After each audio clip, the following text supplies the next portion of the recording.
after defeating the one-horned bear. They proceeded to butcher it for a hot pot, and Toriko found the flavor of bear meat to be simple yet as delicious as a home-cooked meal. While enjoying their meal, Komatsu was startled to see a baby penguin behind him. Toriko expressed surprise as the penguin species was considered extinct.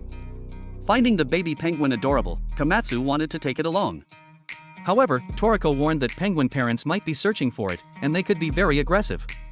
After Max entered the rest tent, others asked Max's subordinates why they followed him. It turned out they were born in a poor town called Neck, and Max used to bring food there, distributing it among hungry children. Grateful, they now followed him to repay the kindness and help him find more food for the hungry kids in their town. Toriko wondered why Gourmet Knights allowed a rookie like Takamaru to search for the century soup. It turned out Takamara volunteered to go alone to earn money for their leader's medical treatment. People in the Gourmet Knights were all searching for the century soup to help others, while Toriko's motive was merely to fill his own hungry stomach. Mansam knew Toriko was searching for the century soup but worried he might face difficulties alone, so he instructed Coco to assist him. While walking through a cave, Zong and Tina encountered a frozen, multi-mouthed monster.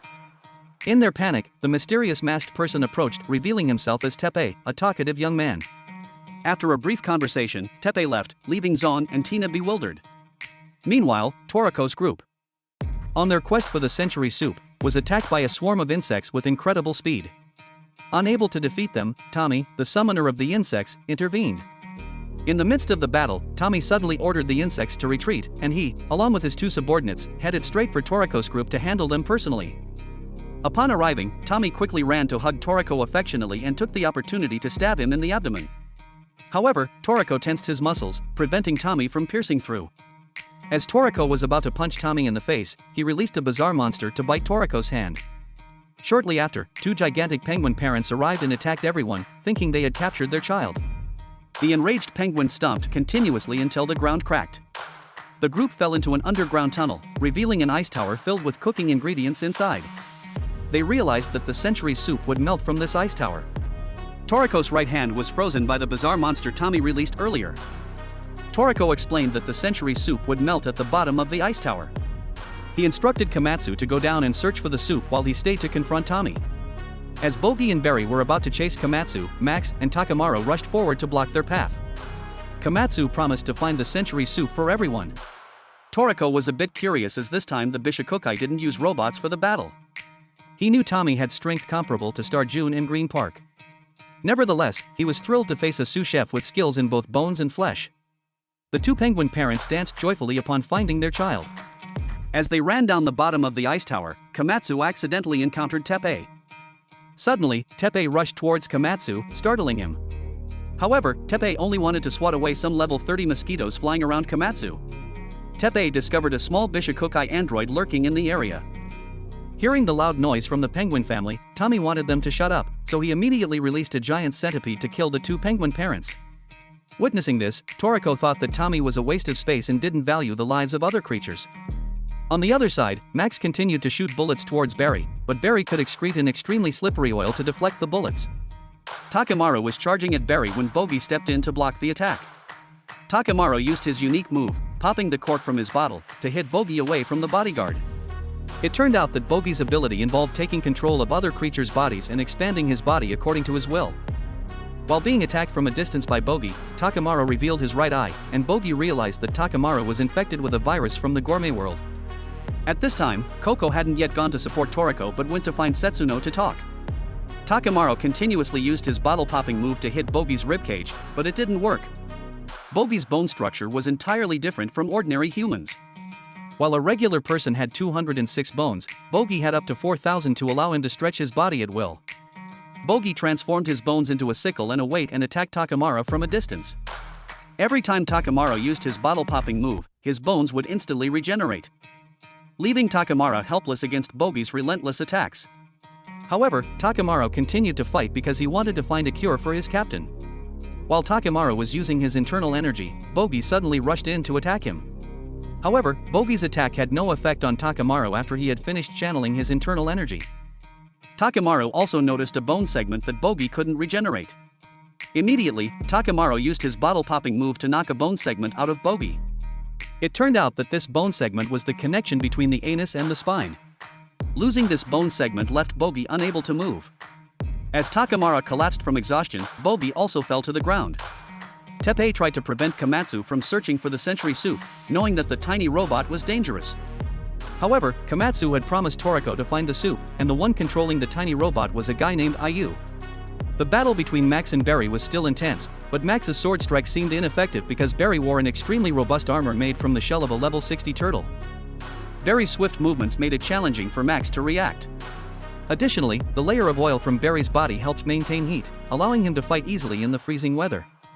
Max's movements slowed down due to the bone-chilling cold, and he wanted to use a deadly move to defeat Barry, but it required time to channel his internal energy. His gang tried to hold Barry back for a while. However, being weak, they were punched by Barry and couldn't stand up. Nevertheless, Max and his gang successfully held Barry long enough for Max to complete his internal energy channeling. Max angrily rushed forward, delivering a swift and powerful strike with his sword. Max revealed that his sword was made from the teeth of a level 68 dragon, which had bitten through the turtle shell that Barry used for his armor and consumed its flesh. After Max's strike, Barry was completely defeated, but Max also collapsed due to exhaustion. While the battle between Toriko and Tommy was still raging fiercely, Toriko had to continuously use his flying fork technique to eliminate the hard-winged bugs vomited by Tommy. However, Tommy's swarm of bugs, numbering in the thousands, made it extremely difficult for Toriko.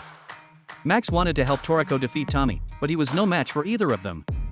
Tommy released a swarm of explosive bugs that attached to Toriko and detonated simultaneously. Komatsu had descended to the bottom of the ice pillar, only to realize that there was no century soup flowing here. Teppei then approached and covered Komatsu's mouth, writing him a message. Despite Teppei's terrible handwriting, he conveyed to Komatsu that he needed to stay silent because Marco had planted listening devices in their outfits. If Marco learned that there was no century soup, he would undoubtedly abandon everyone here. Zong's group, along with Tina, arrived at the location and was shocked to find no century soup. Teppei rushed to Zong to silence him, but the talkative guy accidentally revealed that there was no soup here.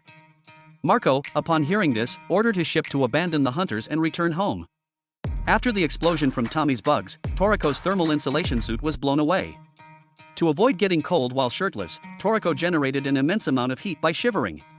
Tina was horrified to learn that Marco would abandon everyone, and upon questioning, Komatsu unexpectedly discovered that Teppei was a gourmet reviver.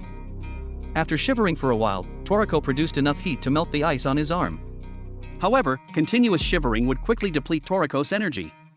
Tommy revealed that he couldn't continuously generate insects and that he was nurturing over 10,000 insect eggs in his stomach. He used energy to make them hatch when they reached his throat, but he still had enough strength to give birth to 1,000 insect offspring. At this moment, Coco had foreseen that everyone was in danger in the icy hell, and Setsuno had prepared numerous food boxes. They decided to go rescue them together. It turns out that gourmet revivers like Teppei often have the responsibility of protecting ingredients that are becoming extinct, and Teppei was sent here by his master to revive the century soup as it was about to disappear.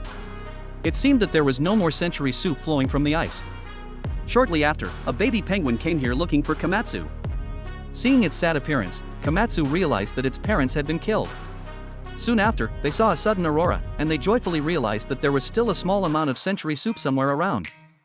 Toriko was still trying to eliminate the swarm of insects vomited by Tommy, numbering in the thousands. However, the swarm kept increasing, surrounding Toriko completely. Tommy, exhausted after vomiting so many insects, along with Max, believed that Toriko must have been devoured by the flesh-eating insects. Tommy wanted to make sure, so he rushed forward to deliver a finishing blow to Toriko. However, Toriko suddenly escaped from the swarm of insects and unleashed a powerful blow that made Tommy vomit all the water. It turned out that when surrounded by the insect swarm, Toriko's gourmet cells automatically secreted an insecticide. This substance was the same as what plants produce to prevent insects from eating their stems and leaves. Sensing danger, Toriko's gourmet cells released this substance automatically. After smelling Toriko's insecticide, Tommy's insect swarm moved slower, so he decided to unleash a set of sharp teeth and personally defeat Toriko. Thanks to the insect wings, Tommy could move as fast as a hornet, making it impossible for Toriko to land a hit on him. Even Toriko's flying knives were ineffective against his overwhelming speed.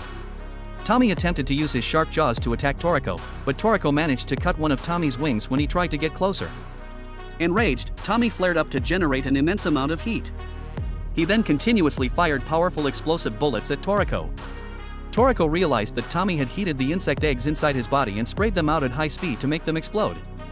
Despite losing his left arm, Toriko approached Tommy and unleashed a powerful barrage of punches called the tenfold one-point heavy strike. As Toriko closed in, Tommy shot off Toriko's left arm, but Toriko managed to land the tenfold one-point heavy strike, making Tommy vomit.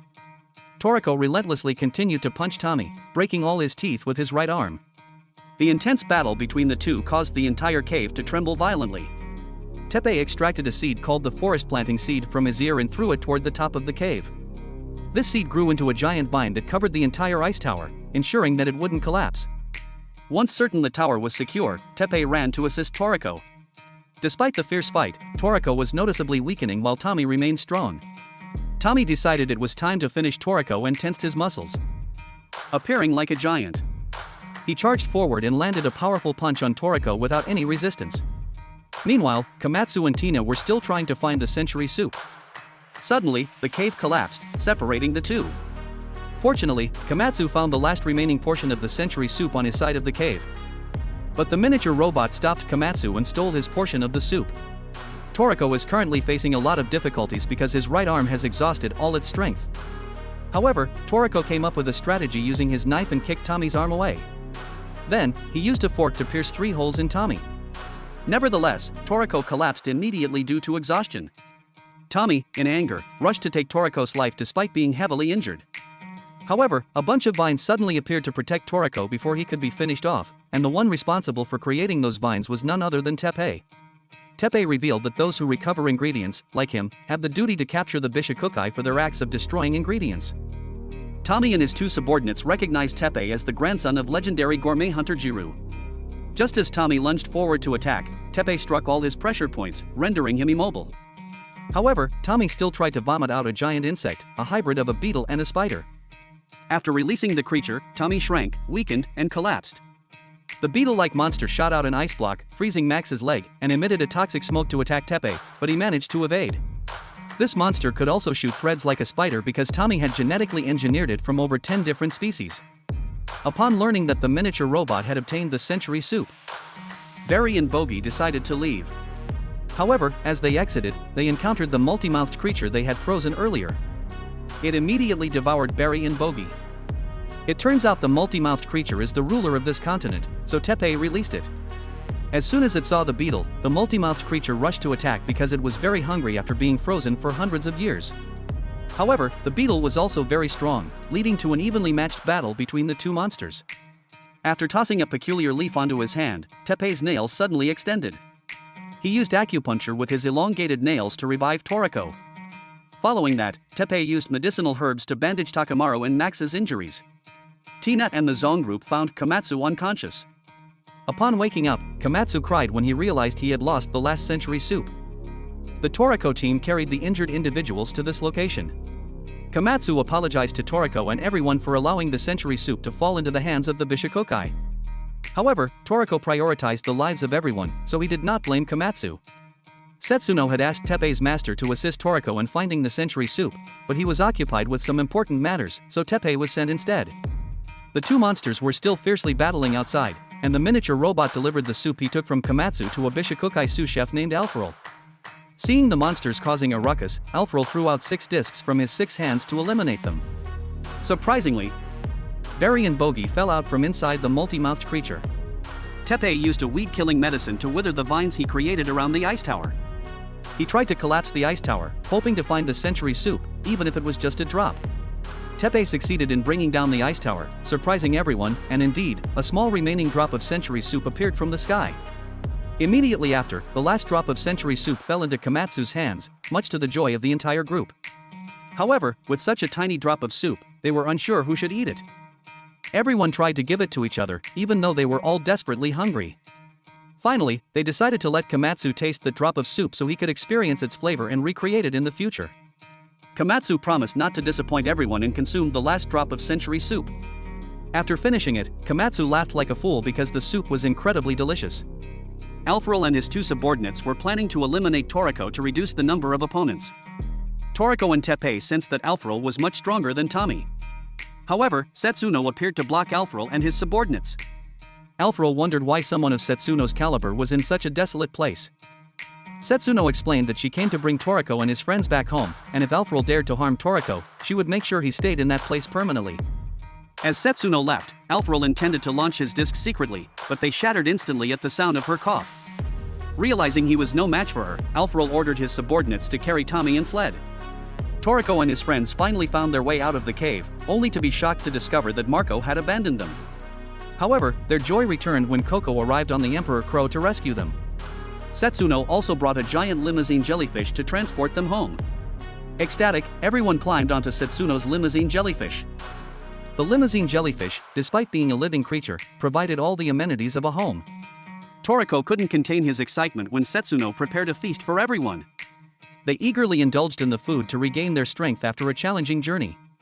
Tina, on the other hand, was busy recording a video for YouTube, as she forgot to capture the century soup. However, if she could capture Setsuno's culinary creations, it was sure to attract many views. Setsuno was very angry because she had assigned the task of supporting Toriko to master Yasaku of Teppei, and he had pushed it to his disciple. Setsuno said that Toriko could heal his arm when he arrived at Recovery Country. After many hours of flying, Setsuno took everyone to Recovery Country to treat Toriko and other injured young men. As for Komatsu, she took him to Igo's hotel to study how to make the century soup. Because Max's siblings were still seriously injured, everyone had to carry them into the city by stretcher, and Recovery Country was a place where many people gathered for treatment with various types of clinics, such as acupuncture with dragon bone or sharkback bath. But when Toriko saw Zong in the bath, he didn't want to take a bath anymore. In those baths, there were small fish with the ability to suck toxins out of the human body.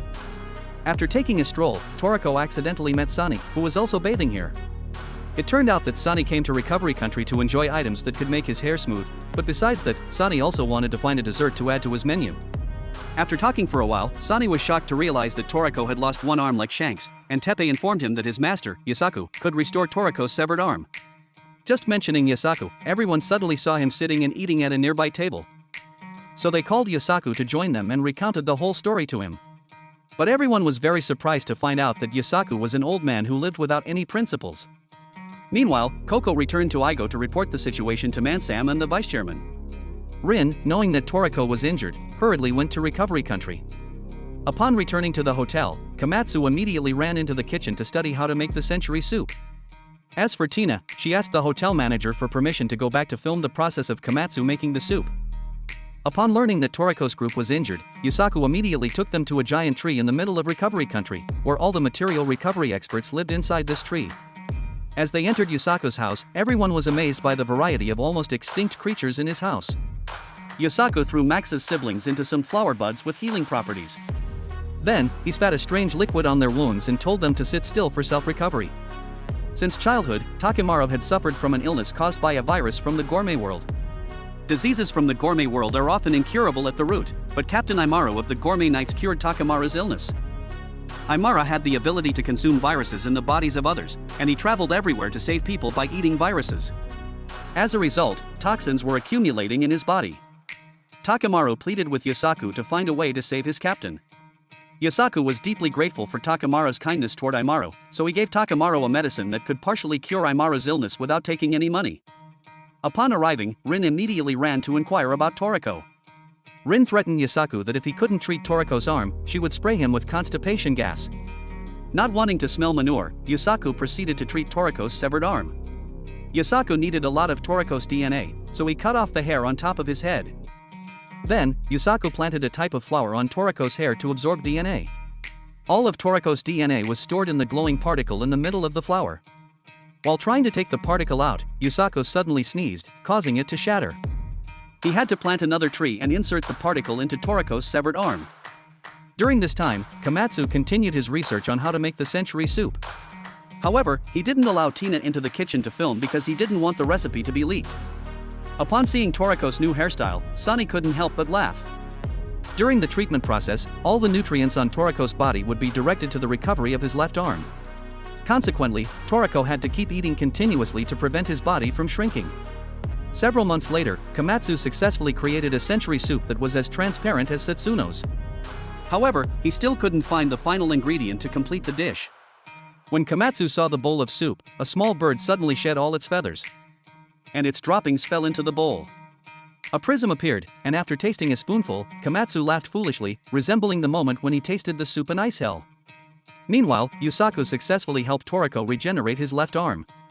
Toriko sensed that Komatsu might have completed the century soup. Komatsu couldn't believe that the crucial final ingredient for the century soup was the droppings of the bald canary. The media gathered at Igo's hotel to interview Komatsu because reviving the century soup was a shocking piece of news. Famous culinary critics also came to taste Komatsu's soup, but he refused to let them try it. Komatsu wanted Toriko and his friends who had traveled with him in ice hell to be the first to taste it. Komatsu invited Setsuno because she had taught him a lot during the process of making this legendary soup. Komatsu invited all his friends to a VIP room to enjoy the century soup. As they opened the bowls, the room was filled with radiant prism light. Upon tasting a spoonful, Toriko felt layers of flavors accumulated from ancient times to the present. The soup also brought a sense of comfort, making everyone burst into foolish laughter. Toriko then decided to add the century soup to his divine menu. When Toriko expressed his desire to choose the soup he made, Komatsu became extremely emotional. Komatsu had made many soups that the Max brothers brought back to the children in their town. Toriko also asked Takamaru to bring a bowl of soup to give to Imara because, after all, Toriko and Imara used to be close friends. At this point, Alfaril also brought the century soup he had obtained to his boss in the Bishokukai organization. However, the boss instructed Alfaril to give it to the subordinates to enhance their strength. The boss was more interested in gourmet world foods, and he dismissed human world dishes. Toriko and Komatsu brought 2 bowls of soup to Yasaku and Sani for them to taste in the recovery country. However, after seeing the 3 of them laugh foolishly after eating, Sani didn't dare to try it. After completing his journey, Toriko decided to return home, only to discover that his house was made of candy and had been completely cleaned out by wild beasts in the desert forest. Upon smelling Toriko's scent, his wolf partner, Terry, immediately ran out, wagging its tail to greet its owner. While at home, Terry had managed to tame another companion, a 2-headed mutant crocodile. Feeling hungry, the trio, consisting of 1 human and 2 animals, sought something to eat. Terry caught a wild pig, and its meat tasted as delicious as emperor crab meat. After the meal, Toriko had to find materials to build a new home. However, the forest was filled with candy and various sweets, so he could only construct a candy house. Beneath the water, there was no fresh water, instead, it was all soda. The fish were made of jelly, and the coral at the bottom of the pond, although vibrant in color, was actually soft and tasted like gummy candy. Toriko found a suitable plot of land to build his house, with an underground chocolate stream to ensure they would never go hungry. Toriko invited a famous architect to design his candy house using a variety of candy ingredients. "Just build a small mansion for me, about a dozen floors," Toriko requested. A few days later, Toriko's new home was completed, and everyone came to congratulate him on his new abode. Rin, on the other hand, lost all her reservations, believing that Toriko was building a happy home for the 2 of them. Terry, in his own way, expressed his boredom and disinterest. Toriko revealed to his friends that the architect of his mansion was the renowned Mike, who had also designed the gourmet tower they had visited earlier. Mike's craftsmanship left nothing to be desired. The extremely luxurious mansion had an aristocratic style, and all kitchen utensils were made of candy. When hungry, one could eat directly without the need to cook rice. Turning the tap would release a stream of hot milk, the sofa chairs were made of cotton candy, and the curtains were replaced with edible seaweed, which tasted delicious. The walls of the house were made of candy, and the bathwater was sweet and carbonated, allowing for simultaneous bathing and drinking. Finally, the bedroom was made of donuts, making even slim individuals likely to become pleasantly plump in the final stage of their stay in this extraordinary home. The starving young people decided to gnaw on the walls instead of bothering to cook rice, which enraged the architect. Though he was upset that the house he had worked so hard to build was being eaten by everyone, the praise and joy from everyone made Mike burst into a genuine smile. Thanks to this, he remembered the laughter that he had forgotten during the challenging 5 months. Tina arrived with the desire to report on Toriko's new house, only to find that it had been entirely consumed by everyone. A little sad, she urged Mike to quickly return to prepare the stage for the decisive battle of the Gourmet King.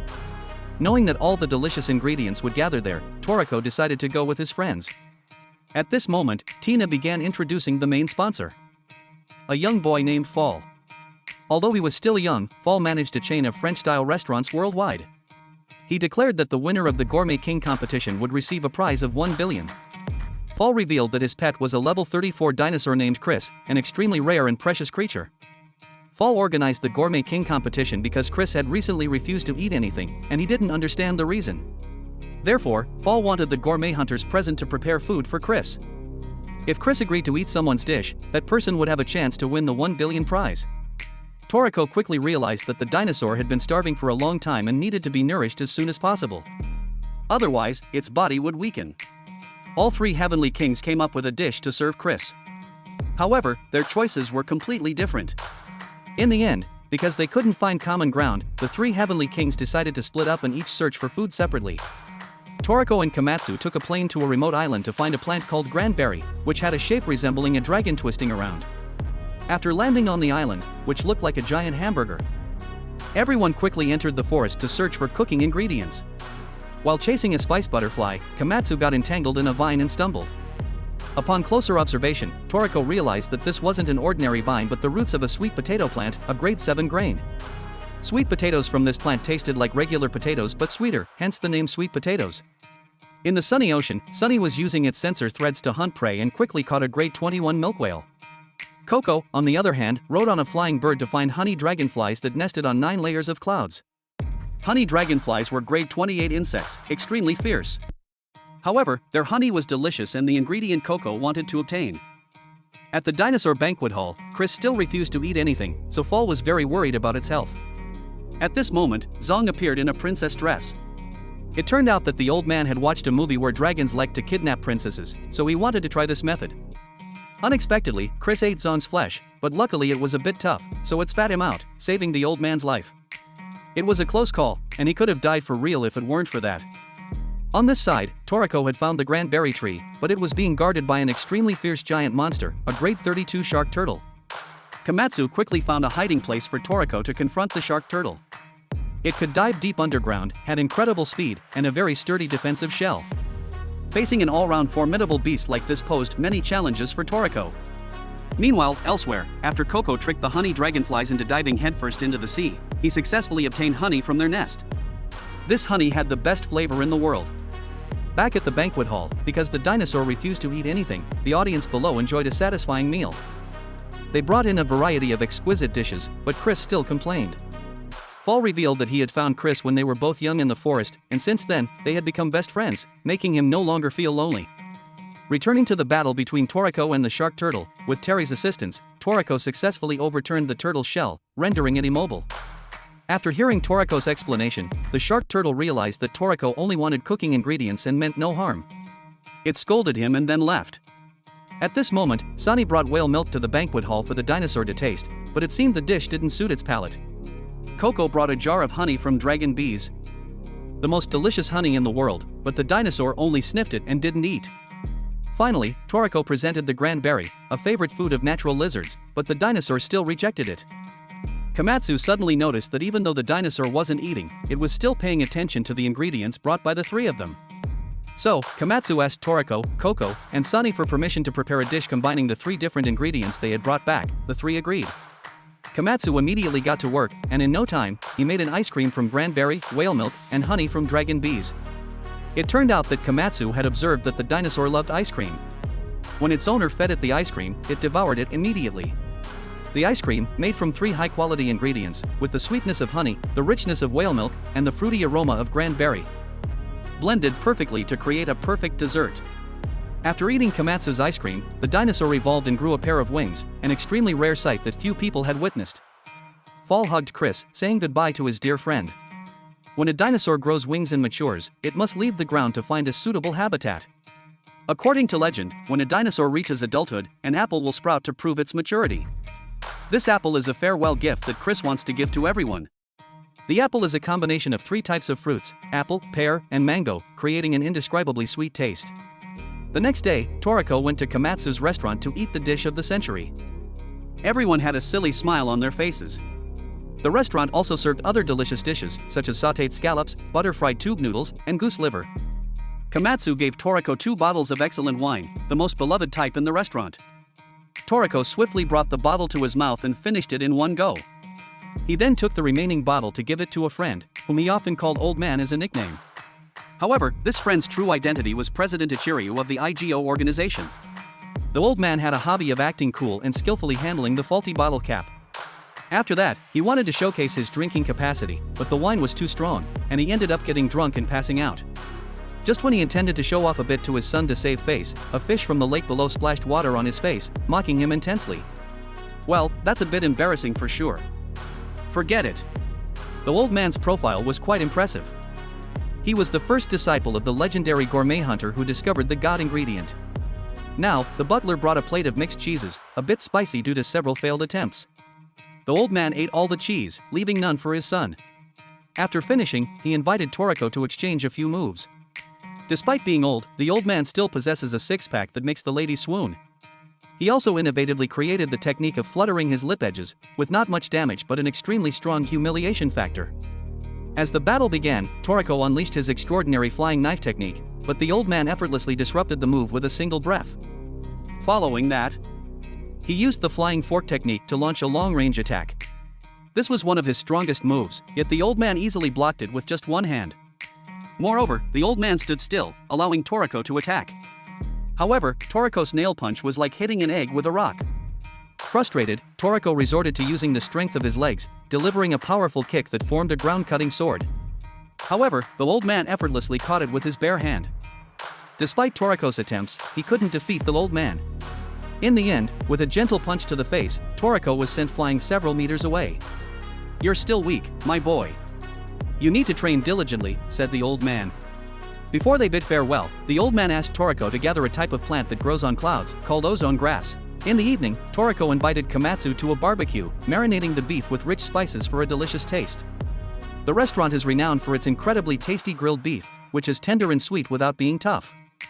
The accompanying vegetables are diverse, and eating grilled meat with lettuce helps balance the richness, preventing it from becoming too overwhelming.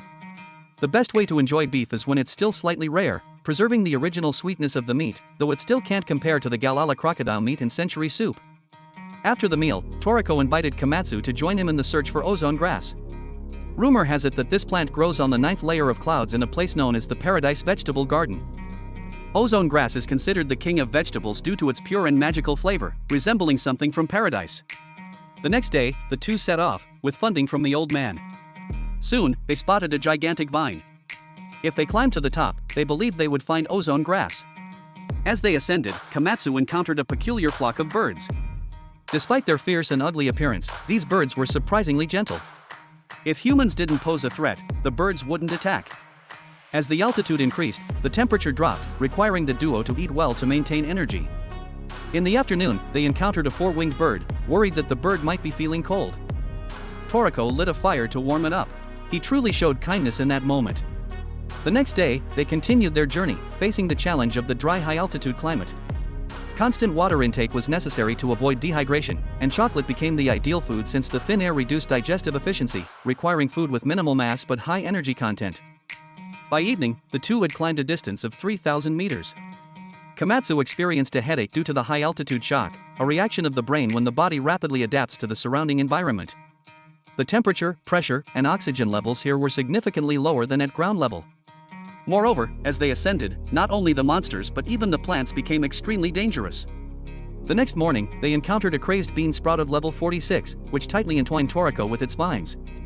To escape, he had to cut the vines.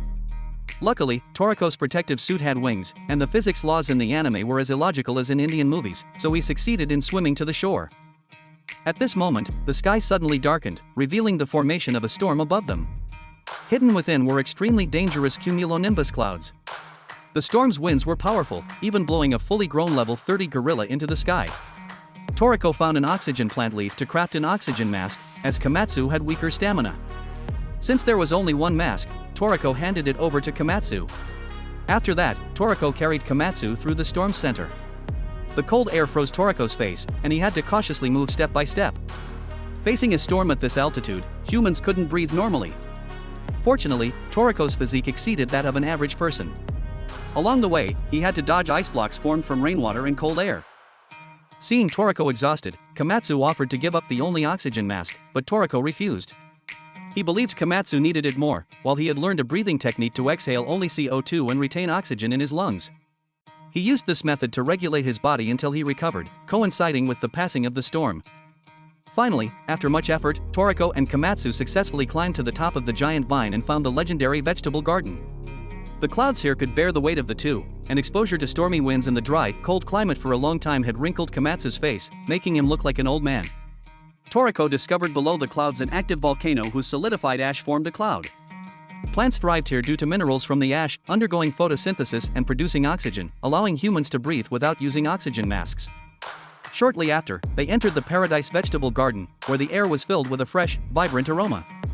Toriko pulled out a radish and found it much tastier than those grown on the ground. Komatsu took a bite of a cucumber, making his skin smooth and elastic. Cucumbers had beauty-enhancing properties and were popular for their size. The garden also grew a special pumpkin that tasted like gummy candy when eaten. Venturing deeper, they discovered a pond with naturally fried potato slices. Whenever they spotted something delicious, they paused to eat until they felt full. However, due to overeating, they soon experienced stomachaches and had to run for relief. Suddenly, Toriko noticed a footprint, arousing suspicion about what kind of creature could survive at such altitudes. Setting aside this mystery, Toriko and Komatsu eventually found the ozone grass, the king of vegetables. The outer layers of leaves served as protection, while the actual ozone grass was hidden deep within. Toriko immediately peeled off a leaf to examine it, but then the entire plant unexpectedly shrank and reverted to its seed-like form. It seemed that harvesting ozone grass required the correct approach. Any mistakes during harvesting that made the ozone grass feel threatened would cause it to transform back into a seed to protect itself. After a while, the two found a forest of ozone grass and began researching methods to open it. However, no matter how careful and gentle they were, peeling off a leaf still agitated the plant, causing it to shrink back into a seed. By chance, Komatsu discovered that if he and Toriko peeled two leaves simultaneously, the ozone grass did not react. After damaging hundreds of plants, the two finally succeeded in obtaining intact ozone grass. Only the last layer of leaves remained, and they carefully peeled them off simultaneously. Inside was a sprout of ozone grass, still fresh and vibrant. It was the most vibrant plant they had ever seen, emitting a pure fragrance that made Toriko's mouth water. Unable to resist, Toriko decided to eat it right away. Surprisingly, after taking a bite, the ozone grass quickly became inedible. It turned out that to enjoy this vegetable, one had to eat two pieces at the same time. Although a bit challenging to consume, ozone grass had the sweetness of various fruits and contained immense energy. After eating a piece, Toriko's body was filled with vitality, living up to its reputation as the king of vegetables. The flavor not only satisfied the taste buds but also enhanced the power of Toriko's gourmet cells. At this moment, a black-colored creature suddenly appeared behind the two. Toriko realized it was the mysterious creature that left footprints, but to his surprise, the creature didn't attack them. Instead, it seemed curious to taste the flavor of ozone grass. After finishing its meal, the creature immediately left. It resembled a humanoid machine, but Toriko could tell it wasn't a machine because he didn't detect the characteristic metal smell. This creature was a wild beast, and why it lived on the ninth cloud layer remained unknown to Toriko. To eat the ozone grass, the creature moved its head at an incredibly fast speed to bite both pieces simultaneously. Toriko speculated that it didn't know how to eat ozone grass before but learned by observing and imitating them. Its intelligence surprised Toriko. Completing the journey, Toriko fulfilled the mission of finding ozone grass for Boss Ichiryu. In reality, Ichiryu's house was not lacking ozone grass, he even used it to make refreshing tea. Ichiryu's purpose was not the ozone grass itself but to train Toriko's body while searching for new ingredients to adapt to various environments. Ichiryu also revealed that Sunny and Coco were soon to face the body training challenge similar to Toriko's in preparation for the next gourmet event. It was rumored that even the last member of the four Heavenly Kings, Zebra, would make an appearance. This news excited everyone. When Toriko shared his encounters with strange creatures with Ichiryu, the old man's face changed color, but he remained silent. Toriko is testing his strength against a gigantic iron ore with a powerful punch, causing it to shatter into dust. Later, Toriko, Komatsu, and Terry eat together. Komatsu adds a few soybean grains to the meat to enhance the rich flavor. Toriko contemplates his punching power and wonders how far he can go in the gourmet world. Rumors depict the gourmet world as considered a culinary paradise, but some also say it is a hell. Not only is the weather extremely harsh, but the creatures there are also extremely fierce. In the world, there is only one gourmet hunter lucky enough to survive and return after entering the gourmet world. Due to its dangerous nature, the gourmet world has been completely isolated from the human world. It is considered a gateway to hell, and once you enter, there is no turning back. Toriko asked Sani about the gourmet world, as Sani had ventured into it and was severely injured, ultimately saved by Master Teppei. The reality is different from what Toriko had envisioned, and like Sani, he might venture into the gourmet world if no one stops him. Sani shares 3 paths Toriko can take to enter the gourmet world: the basin waterfall of life on Zabel Island, the demon's soul port on Yudo Island, and the path connecting the 3 continents of Wak. Among them, the least challenging route and the easiest to take to the gourmet world is through the basin waterfall of life on Zabel Island. Toriko thanks Sani and decides to go alone without bringing Terry or Komatsu along. The next day, Toriko sets off for the gourmet world, a land with a significant difference in sea level compared to the human world. Every year, thousands attempt to conquer the gourmet world, but none have ever returned. Toriko quickly threw himself down, unexpectedly colliding with a giant dinosaur of an unknown level. Sensing an intruder, the dinosaur immediately attacked Toriko, causing him severe injuries and making him fall down the mountainside. Luckily, Toriko's body surpassed that of an ordinary person, so he survived, albeit with his entire body in excruciating pain and unable to move. Just then, the forest echoed with the roars of some mysterious beasts. In front of Toriko now stood an Azura tiger with 3 heads, rushing to lick Toriko with its tongues. Fortunately, he managed to evade, and when it raised its leg to stomp Toriko, he used his flying leg technique to counter, delivering a powerful blow. The pain prompted the Azura tiger to retaliate with its tail, sending Toriko flying. Unluckily, Toriko encountered a gorilla king just after, seemingly standing there waiting for Toriko to fly by. Toriko exerted all his strength to deliver a punch, causing the gorilla to fall. The two beasts clashed, allowing Toriko to escape to another location. He arrived at a forest of gigantic dragon bone trees, where the heat was as intense as a furnace. Toriko's sweat evaporated instantly upon touching the ground. Trying to drink water from one of the dragon bones, Toriko was unexpectedly attacked by a self-defensive tree, sending him flying hundreds of meters. Following that, the sky suddenly poured rain in giant droplets, as if intending to crush Toriko's body. This world truly felt like hell. After the rain ceased, more monsters appeared, but Toriko was too exhausted to defend himself. Fortunately, in this dire moment, an old man appeared before Toriko. Holding 2 electric spears, the old man single-handedly fought off the horde of monsters. Even fierce creatures like the 3-headed tiger and the gorilla king were terrified and dared not challenge the old man's strength. Toriko stood to the side, watching in amazement. Who was this old man, and why was he so imposing? The horde of monsters fell one by one, and any aggressive creature faced the old man's electric shocks, leaving them terrified. Even the 3-headed tiger and the gorilla king were afraid and dared not challenge the old man's might. Later, the two of them entered the forest to eat and talk, and the black-haired uncle turned out to be Jiro. Here, he raised his hand like a spear, making Toriko jump back. Jiro remarked that Toriko had lost his vigilance. In this gourmet world, losing vigilance for just 1/100th of a second could be fatal. From the moment Toriko relaxed for a second, Jiro knew he wasn't a professional. Jiro explained that the reason Toriko's body felt heavy was due to the altitude being over 20,000 meters lower than sea level. The closer to the Earth's core, the heavier gravity becomes. Therefore, the body weighs tens of times more than on the surface. The bleeding eyes and numb limbs were because Toriko was near the air tree. Excessive oxygen causes tissue differentiation, and the air tree is a special ingredient that needs unique processing. There's another special ingredient called thermal planet here. It has horizontal attraction equal to gravity on the surface, making movement easy and the body lighter. However, it also emits an enormous amount of heat into the environment. As for the waterfall spot that Toriko encountered earlier, it's called a waterfall tree. It shoots out water rays to kill prey, and these are just a few things about the gourmet world. Jiro advised Toriko to trust Komatsu with an open heart. He emphasized that what Toriko needed now was a teammate, and Komatsu, recommended by Jiro, had come to rescue Toriko. When Sani visited Komatsu at the hotel to congratulate and inform him about Toriko's solo journey into the gourmet world, he also gave Komatsu a phone number, which belonged to Jiro. This revelation brought tears to Toriko's eyes, marking the first time he cried throughout his journey. Perhaps he finally understood the importance of his comrades. At the hotel, Komatsu, working with a worried expression, was surprised when Toriko appeared. Komatsu abandoned his incomplete work to embrace Toriko. Meanwhile, a penguin was relaxing in the pool near them. And Komatsu was preparing a pot of strawberry rice and making a stuffed beef dish to accompany the rice. The beef was cooked to perfection, tender, and not too chewy. The chicken leg with corn tasted as good as chicken meat, but the highlight was the strawberry rice, emitting a gentle fragrance of fruit. Even the penguin enjoyed a grand and delicious feast. Having a friend as a chef was truly delightful.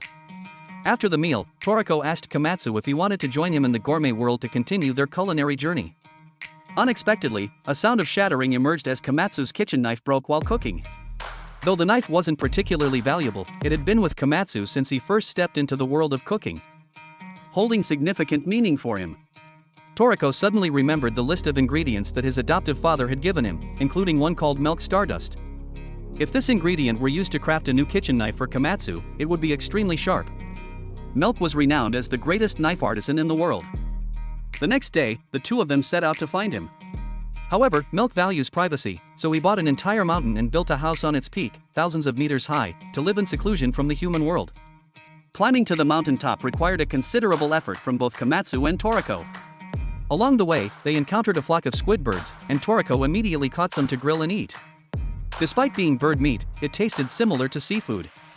After a day of mountain climbing, early the next morning, they reached the summit and saw Milk's forge. Suddenly, a level 22 scale Kong appeared behind them, but before it could attack, its scales fell off, forcing it to jump down the mountain to escape. It turned out that a young man with a sword took action to chase away the scale Kong. He claimed to be the legendary craftsman Milk, which surprised Toriko and Komatsu because Milk turned out to be young and handsome. They had thought he avoided humans because of an ugly appearance. Milk led the two into his knife-making workshop, where many blades and rare materials were displayed. The prices were not cheap. A mid-range knife cost up to 5 million yen. During the visit, Komatsu accidentally bumped into a stand, causing a knife to fall. Fortunately, Toriko pulled him away just in time to prevent a deadly accident. The sharp knife embedded itself deeply into the stone floor, and Milk revealed that it was made from the tooth of a level 55 battle wolf shark. However, Toriko sensed that Milk was trying to hide something, so he challenged him to a skill duel to test his strength. Following that, they engaged in a showdown, and as expected, Milk was defeated by Toriko in a short period. From this incident, Toriko became more convinced that Milk was definitely not the legendary master knife sharpener from the tales. It was only then that Milk revealed the truth. Milk is his master and he was the second generation, also known as Milk II. 6 years ago, Milk set out to find the materials to make high-quality whetstones, and since then, he has never returned. Komatsu expressed his desire to ask Milk II to craft a knife, but Milk stated that making a good knife would take at least 3 years. However, if Milk II could obtain the milk dust, the process could be significantly shortened. According to legend, using a whetstone made from milk dust creates the sharpest blade in the world. Milk dust is not only an excellent material for crafting knives but also a delicious seasoning for food. If Milk II could obtain a whetstone made from milk dust, he could create the greatest kitchen knife. The goal of Milk II is to become a master whetstone craftsman like his master. However, Toriko felt hungry, so he paused the conversation to go out and hunt for some delicious creatures for dinner. Today's menu included grilled squid, mixed vegetable salad, and a seafood and mushroom stew that everyone enjoyed.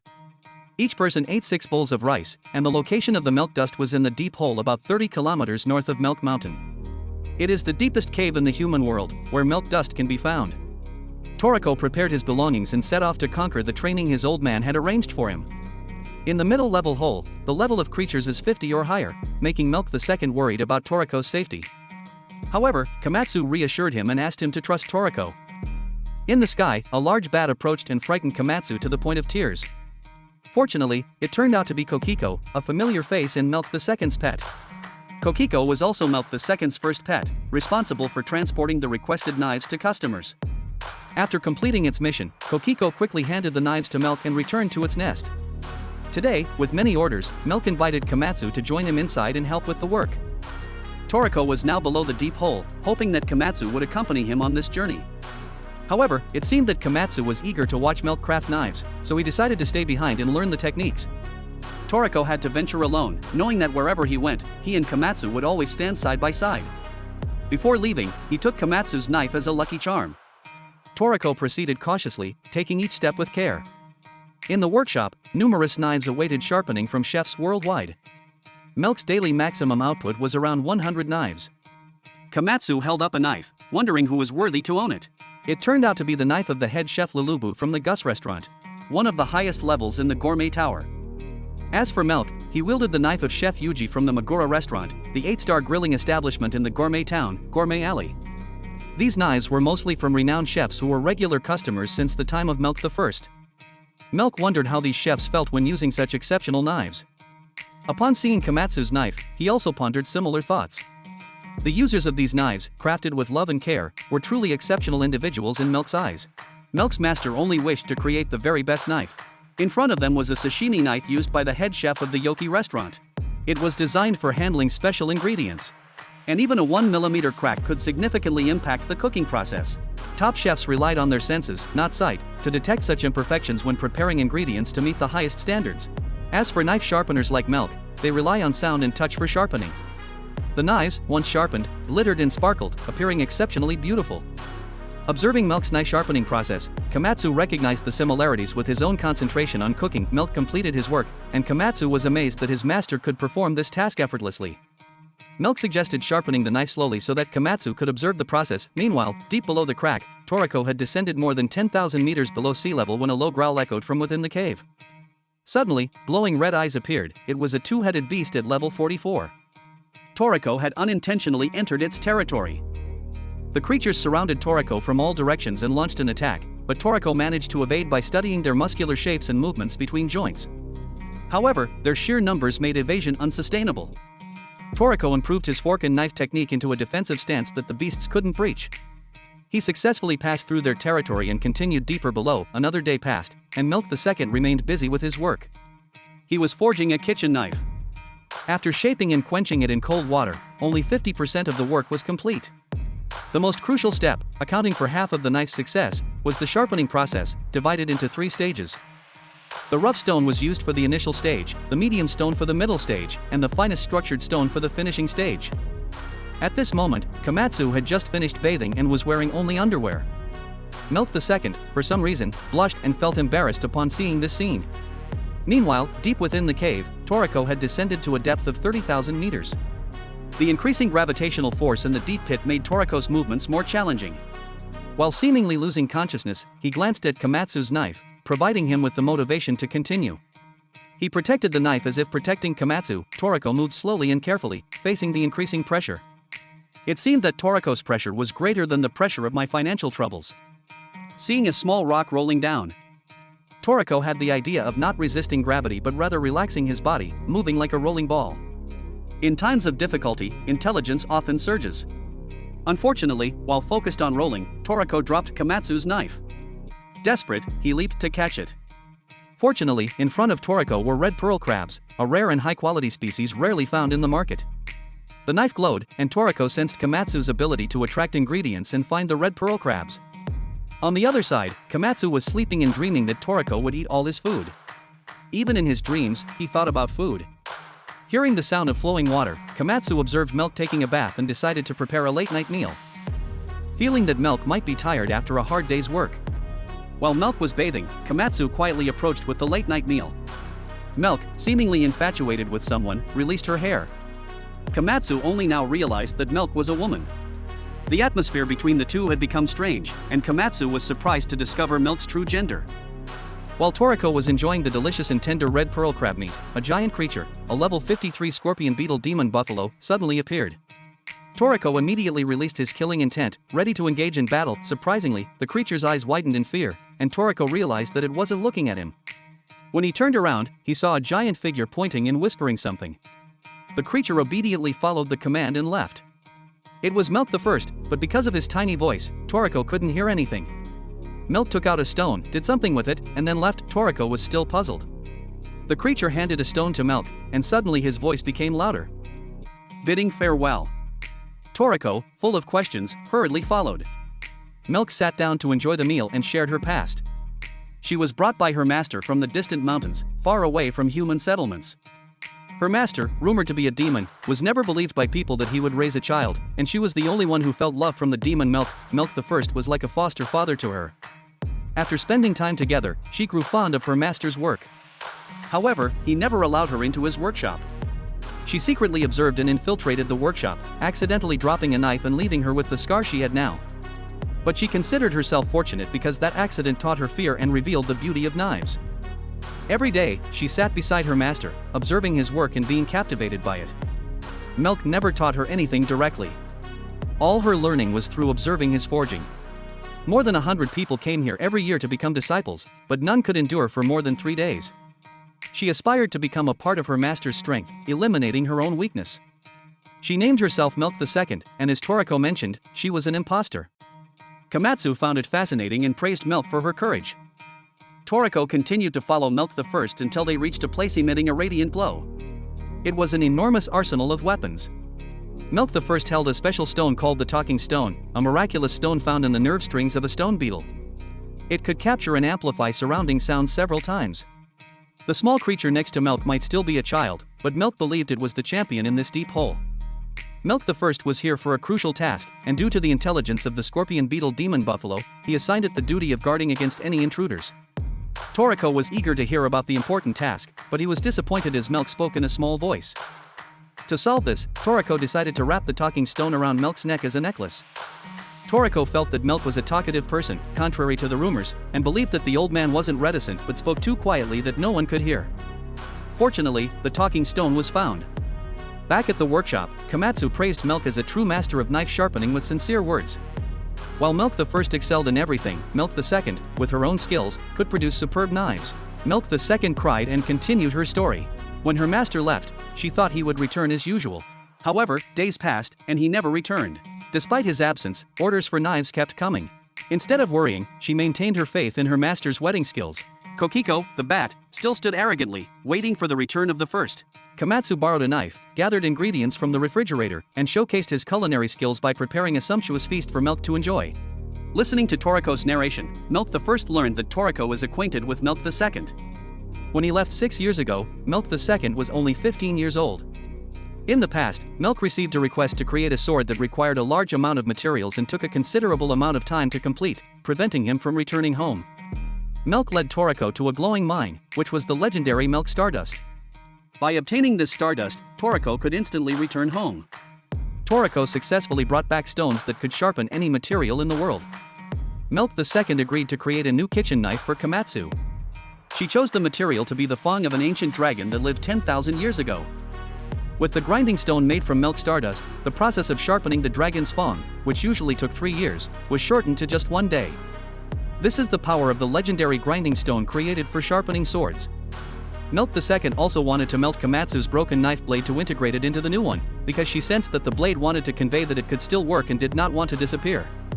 While Komatsu and Milk the Second were busy discussing, Toriko was sitting on the side, casually enjoying the stardust.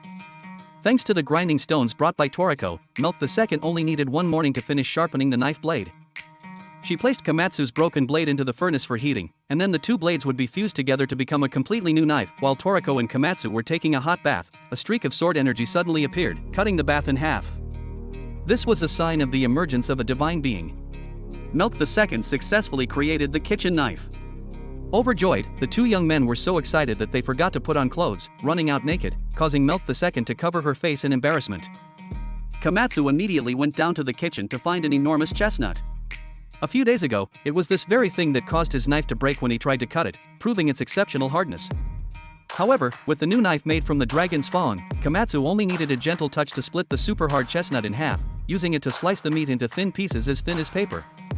Komatsu then used the knife to prepare the ingredients for the meal and found it incredibly easy. Toriko, feeling quite hungry, sat on the side, casually using the Milk Stardust as seasoning. For dinner, Komatsu made a full-topping cheesy pizza for Toriko to enjoy, and afterwards, he sprinkled Milk Stardust seasoning on it. President Igo and Yasaku arrived at the prison to pick up Zebra, anticipating something in the future and needing his strength. After Komatsu got his new kitchen knife, Toriko invited him along with Sani and Coco for a trip on a gigantic cruise ship. However, Zong and the journalist Tina managed to sneak on board. The ship served delicious sushi, with the fish caught right on the boat, maintaining the original sweet taste of the fresh fish. However, Zong's group didn't like raw fish, and instant ramen remained their favorite. The ship reached an area with snow, and they saw 2 horses running while emitting smoke, looking quite pitiful. Inside, a party was being held with symphony music and wine, perfectly matching Sani's sought-after style. Zong and his group were not allowed to attend the party due to their attire not matching the others. Toriko asked for a bit of wine from Sani, but what he considered a little filled the entire table. Komatsu approached Sani to thank him for what he had done by providing information about someone who could help Toriko come back. Sani believed that Komatsu was now embarking on a more dangerous journey than any he had undertaken before, and he invited Komatsu to dance. On this side, Coco and Toriko are dancing enthusiastically. Zong and Tina after their dance were chased by security, resulting in their pants falling down. After the party, Tina, intoxicated, stumbled back to her room. In the resting room, Komatsu proudly showed Coco and Sani the kitchen knife crafted by the master blade sharpener Milk. The strands of Sani's hair that touched it were so fine that Sani couldn't help but praise it. Sani wanted everyone to share more about the taste of Milk Stardust, but it was a secret between Toriko and Komatsu, leaving Sani incredibly frustrated. Ignoring that incident, Coco asked Toriko to explain why he was on this rail instead of heading to the Gourmet Pyramid. Now that the train had reached the gate leading to the famous hell, those who passed through this gate were only notorious criminals who had committed serious offenses, and once they entered, they never returned to the world. This place was known as the Honey Prison, a secret honey prison. Toriko and Komatsu were heading to this gourmet prison to meet Zebra. The Zong group was also now imprisoned here, looking pitiful. Zebra was a super troublesome guy, but he was very powerful, and to reach the gourmet pyramid, Toriko needed Zebra's help.